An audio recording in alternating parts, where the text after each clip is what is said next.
Chapter 1. Levels of cognizance. Thinking, believing, and knowing. I believe there are 3 levels of cognizance. 1. To think. 2. To believe.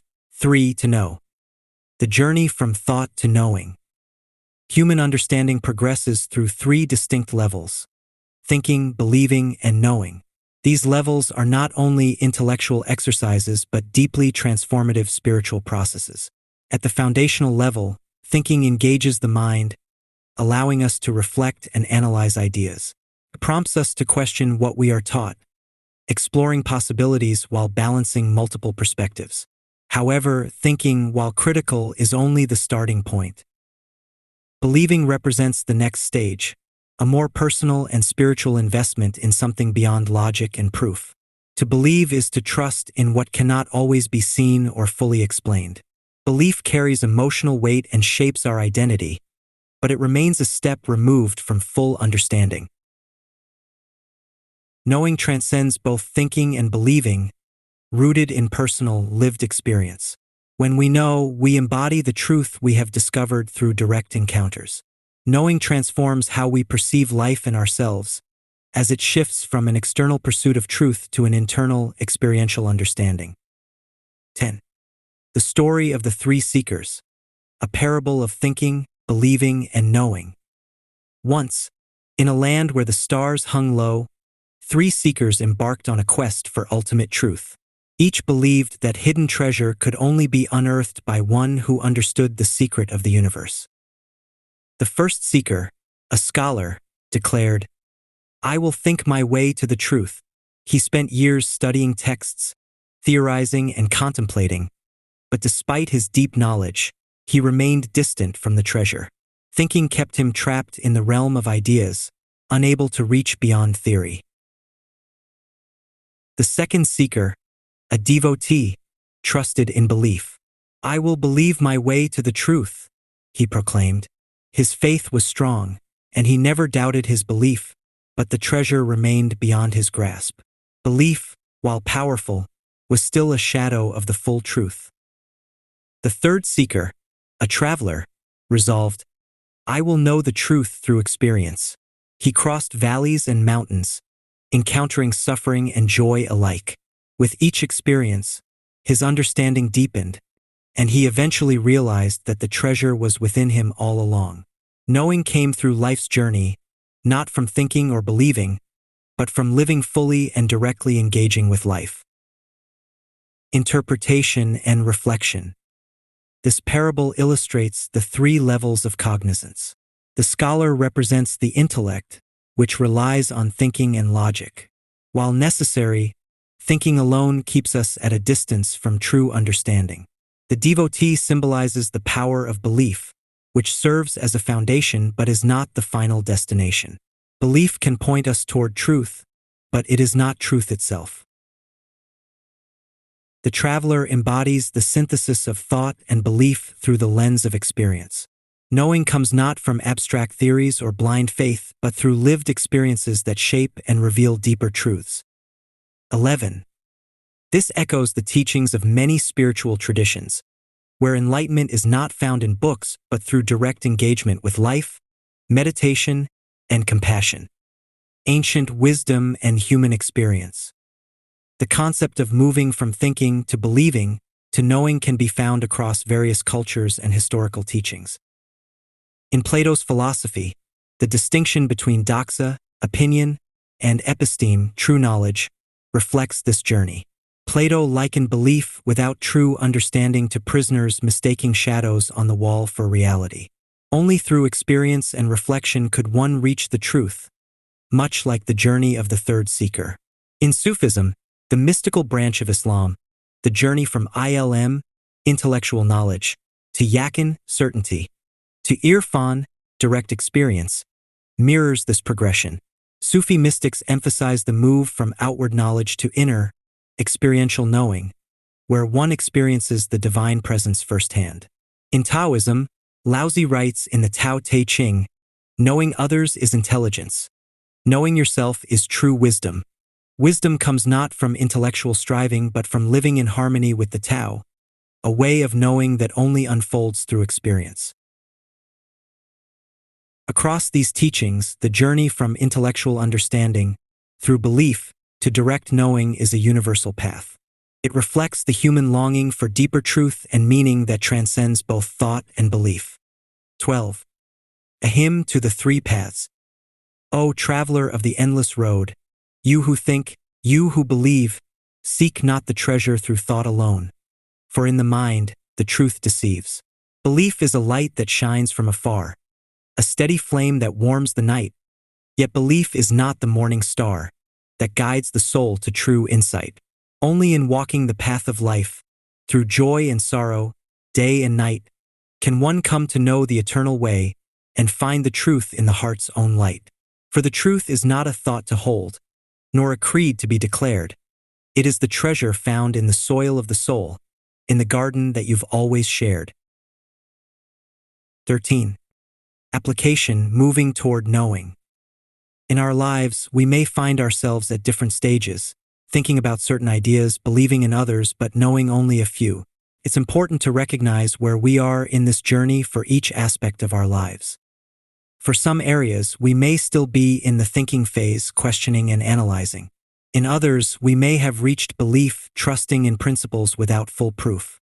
In rare cases, we may have arrived at knowing, having experienced the truth directly. True knowing cannot be forced or rushed. It unfolds naturally through lived experiences and is different for everyone. By consciously moving through these stages, we can deepen our relationship with ourselves and others, and most importantly, with the divine. Conclusion, the strength of knowing. Reaching the level of knowing brings a powerful transformation. In knowing, we no longer need to rely on external validation or defend our beliefs. Knowing is deeply personal, shaped by the truth revealed through our own lives. As we progress from thinking to believing to knowing, we gain strength, clarity, and peace. We are no longer searching for answers outside of ourselves because we have found them within. Knowing allows us to walk through life with confidence, rooted in the certainty that comes from lived experience. Through this journey, we find not only the answers we seek, but we find ourselves. Chapter 2. Knowing through experience. I believe knowing comes only by way of experience. The primacy of experience in spiritual knowledge. Throughout human history and across spiritual traditions, knowledge gained through direct experience is considered the highest form of understanding. While intellectual insights or teachings can point toward truth, it is only through lived experience that one truly comes to know. Mystics and sages have often described this journey, moving from intellectual acceptance of divine truths to a personal and transformative encounter with them. Figures like the Buddha, who attained enlightenment through personal trials, or the Apostle Paul, who was transformed by his experience on the road to Damascus, exemplify this belief. True knowing emerges not through abstract ideas but through the direct communion with life and the divine. It is only through this process that knowledge becomes fully embodied in one's life. The Seeker and the Mountain. Once, a seeker heard of a legendary mountain said to offer a view of all creation from its summit. The seeker had listened to countless stories from travelers who described the breathtaking vision at the top. Determined to understand the mystery of the mountain, the seeker asked an elder, "Will I understand the mysteries of the universe if I reach the peak?" The elder replied, "I cannot give you the vision you seek, for it cannot be described in words. You must climb the mountain yourself." 16. "But others have told me what it's like," the seeker protested. "Why must I climb when I already know?" The elder smiled and said, "Words can paint a picture, but only your feet will know the path, and only your eyes will behold the truth. Knowledge gained through others is like a reflection in water. It ripples and distorts with every telling. True knowing is born from the journey and the climb." Determined, the seeker began the arduous ascent. Along the way, they faced twists, challenges, and moments of doubt, but after many days they finally reached the summit. The view was indeed beyond words, but the seeker realized that the true gift wasn't just the view, it was the journey itself. Through the climb, the seeker came to know the truth in a way that no description could ever convey. Knowledge through experience. This parable illustrates that knowing is not simply hearing or believing in something, but experiencing it firsthand. The seeker's understanding of the mountain's view could only be gained by climbing it themselves, just as the deepest truths of life are only discovered through personal journeys. In this light, knowing through experience transcends intellectual comprehension. It's about engaging fully with life, its joys, challenges, and complexities, and emerging with insights that are deeply felt and lived. Knowing transforms because it's earned through direct contact with reality. 17. The tapestry of knowing. Knowing blooms in the hands that toil, through sweat, through struggle, through soil. No word, no whisper, no telling tale can reveal the depth of wind's soft wail. For the song of the wind is learned on the shore, where salt and spray are felt, nothing more. The dance of stars isn't known from afar, but by those who journey to where they are. The wise may speak, and the poets sing, but knowledge only comes in the doing of the thing. In the touch of the flame, the scent of the pine, in the experience where we truly find. 18. Knowledge through rites and experience. Many ancient cultures understood the primacy of experience. Indigenous peoples, for example, often used rites of passage to teach young people about bravery, survival, and the divine. The Maasai warriors of East Africa don't learn about bravery through words but through the act of facing a lion. This direct experience of fear and courage shapes them in ways that instruction alone cannot. In the spiritual realm, the Bible recounts that Moses only truly understood God's presence when he experienced it on Mount Sinai. Similarly, Job, despite all his conversations with his friends, only knew the depth of God's providence after personally suffering and being restored. Experience, therefore, is the crucible in which true knowledge is forged. Just as metal must be passed through fire to be strengthened, so must the human soul be tested by the trials of life to gain true understanding. The child and the flame. Once, a child who had never seen fire encountered a traveler tending to a fire. The child was curious and asked, "What is this thing you care for?" The traveler replied, "This is fire. It gives warmth and light but also burns." Fascinated, the child tried to touch the flame. The traveler quickly pulled the child back, warning, "It burns." The child, unable to understand the dual nature of fire, its warmth and danger, ignored the warning. One day, the child touched the flame and felt its bite.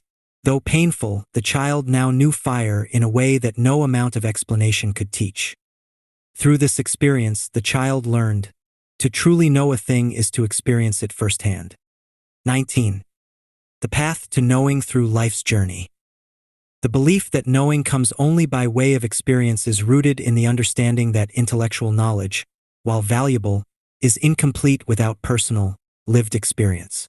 Faith journeys across spiritual traditions emphasize the personal nature of this knowing. Scriptures and traditions may offer guidance, but it is ultimately in our individual trials, joys, and revelations that we come to truly know. For example, forgiveness cannot be fully understood until we forgive or are forgiven. Love is only known when we experience it deeply. The divine is encountered through personal moments that change us forever. In your belief system, this journey emphasizes the importance of personal growth and spirituality. Divine wisdom, grace, and self-understanding cannot simply be handed to us. They must be experienced and lived. Knowing in the light of experience. Experience is the pathway to true knowledge. It's only through living, encountering challenges, and embracing the journey of life that we move from thinking and believing to knowing. This understanding of knowledge through experience underscores the belief that personal encounters with life, the divine, and our inner selves are essential for spiritual growth. In this way, knowing is not static or intellectual but dynamic, personal, and transformative. To truly know is to have lived, to have felt, and to have become more through the act of experiencing. Chapter 3. Finding yourself in knowing. I believe finding yourself is in knowing, and knowing is strength. The quest for self-discovery. The human spirit has a profound desire to understand itself. This quest for self-knowledge transcends culture, time, and belief systems. Finding oneself is often seen as one of the ultimate goals of life, giving us clarity, purpose, and meaning. However, this journey is not simple or passive. It requires deep reflection, courage, and, most importantly, knowing. A knowing born of lived experience. As we discover the truth about who we are, we gain the strength that comes from self-awareness. Self-discovery involves asking fundamental questions. Who am I? What defines me? What is my purpose? These questions are not easily answered by mere thinking or external validation. They require a journey inward, where knowing oneself becomes not just an intellectual exercise, but an embodied truth revealed through personal experiences and challenges. The warrior's journey. In a distant land, there was a young warrior named Amara.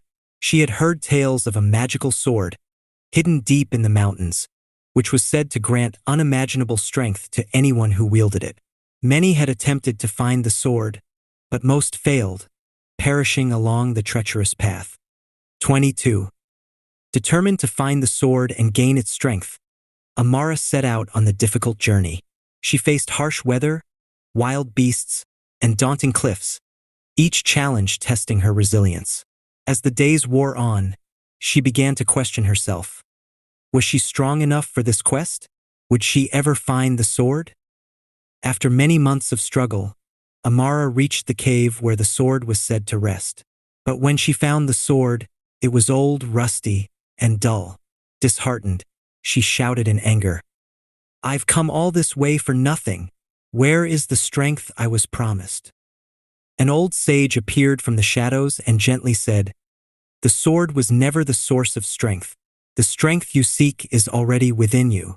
It grew with every hardship you overcame, every moment of doubt you faced. The sword was only a symbol, meant to show you that you are the source of your own strength." Amara realized the truth. The journey was not about finding external power. It was about discovering her inner strength, which had been forged through her trials and experiences. In that moment of knowing, she found the strength she had been searching for all along. The strength of knowing. The story of Amara reflects a universal truth. Real strength comes from within. In life, we often seek answers and strength from external sources, objects, people, or achievements. Yet, the journey of self-discovery reveals that true strength lies in knowing ourselves. This kind of knowing isn't given by others but is cultivated through personal reflection, struggles, and growth. Knowing yourself is powerful because it is rooted in lived experience. This self-knowledge provides clarity, resilience, and confidence, allowing us to move through life with purpose and strength. It is not something that can be handed to us. It must be discovered through our own efforts. 23. The strength of knowing. In seeking the mirror to glimpse my soul, I wandered the earth from pole to pole. Through valleys dark and mountains high, I searched for strength beneath the sky. In faraway lands I thought to find the sword, the key, the sacred sign. Yet all the while, deep in my chest, the knowing stirred, my heart's true quest. For strength is not in what we hold, not found in silver, nor in gold. It lies within, a quiet flame, lit by the knowing of our name. To find yourself is not to roam, but to return, to journey home. And in that knowing, clear and bright, you stand in strength, a soul in light. 24. Ancient wisdom and the power of self-knowledge. The belief that finding yourself is in knowing and knowing is strength is a timeless truth reflected in many traditions. The oracle at Delphi proclaimed, "Know thyself," a call not to mere intellectual self-awareness, but to the deep, transformative understanding of who we are. In ancient Egypt, the goddess Mot represented truth, balance, and order. Egyptians believed that in the afterlife, one's heart had to be weighed against the feather of Mot. A heavy heart, burdened with lies or self-deception, would fail. This emphasized that living in harmony with the truth of oneself was essential to spiritual peace and strength. Similarly, the myth of Theseus and the labyrinth symbolizes the inward journey. The labyrinth represents life's complexity, full of twists and turns. Only by knowing oneself can one navigate it and face the challenges within, much like Theseus needed clarity to defeat the Minotaur. In Taoist philosophy, the concept of Wu Wei, effortless action, teaches that strength comes from being in harmony with one's nature. When we know ourselves, we move through life with ease and grace, naturally aligned with the flow of the universe. These ancient teachings remind us that self-knowledge is the key to unlocking inner strength. It is not about acquiring power from the outside, but about discovering the strength that has always been within us. The Weaver of Worlds. There once was a woman named Celine, known throughout her village for weaving beautiful tapestries. Each thread she spun seemed to shimmer with life, as if the very essence of the universe was woven into her creations. One day, a traveler asked, "How do you weave such beauty? Do you use magic?" 25. Celine smiled and replied, "I use no magic, only the threads of my experience. Every joy, every sorrow, every moment of my life is in these threads. The knowing I have gained through living guides my hands, and in that knowing, I find strength." The traveler understood that Celine's art was not about skill alone, but about the wisdom she had gained through her life experiences. Her strength came from her deep knowledge of herself, woven into every thread. Finding strength in self-knowledge. In life, knowing yourself is the foundation of true strength. This requires embracing all parts of who you are, your strengths, weaknesses, joys, and sorrows. By doing so, you gain clarity and resilience to face life's challenges. To find oneself is to come home to the truth within. It is not an easy journey. It requires honesty, vulnerability, and reflection. But when you truly know yourself, you unlock a strength that cannot be shaken by external circumstances. The power of knowing. In a world that often pressures us to seek validation or strength from external sources, it is important to remember that the greatest strength comes from within. Finding yourself is not about searching outward but discovering the truth of who you are through lived experiences. In that discovery, you find the strength to face life with confidence, courage, and grace. To know is to be strong. When you know yourself, you are grounded in truth, and from that truth, you can face the world with unwavering strength.